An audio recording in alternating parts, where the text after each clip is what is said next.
So yeah, since the budget, since interest rates went up, a lot of conversation, a lot of calls from investors looking at potentially selling their investment. And the conversation always turns to, can I sell with tenants in place? How does that work? What's the best options? So a perfect example of that was one we've just sold recently, number 10 Haskins Street in Baringa. Seller needed to sell because she'd bought another place. So it wasn't the case of, well, let's wait for the right time and all that kind of stuff. Tenant was in place, had a long settlement. And when you sell with a tenant in place that has a long tenancy, it means that people who want to move in and buy that property can't. They have to wait for that tenant to leave. So then you could limit your market to just investors who can happily take on tenant. What often is the case with someone who's had a rental property for a long time and the rent increases have gone crazy, they haven't always followed the rent increases. So sometimes, quite often, we get low rent with a long lease, and investors, it's not very attractive to them. So we need to come up with a strategy where we can work with the tenant. So it's to come up with an agreement with the tenant that they're going to have to leave at the end of their tenancy anyway, because the house is for sale.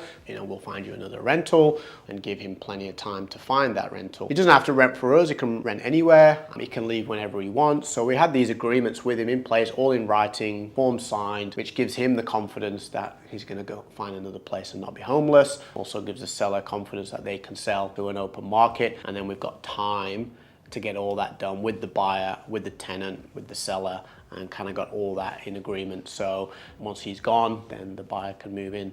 So that worked perfectly. And I think having this strategy was great for the seller because that tenant had been there for about 3 years. So it wasn't a case of let's just kick them out and off we go, which we can't do anyway. But the seller was very adamant that we need to look after the tenant, make sure they're confident that this is actually going to work. Once we gave the seller that confidence, then it made everything a lot easier because they were genuinely concerned about the tenant and what happens to them next. Since the budget, since the interest rates went up and potentially going to go up again, these conversations are happening a lot more. So if you're an investor, I don't think you need to be worried that you can't sell because there's a tenant in place or it's really going to impact on the overall result. We've got plenty of strategies, as I said, to make sure you still get a good result, the tenant is looked after, and we can get this all kind of wrapped up within a reasonable amount of time.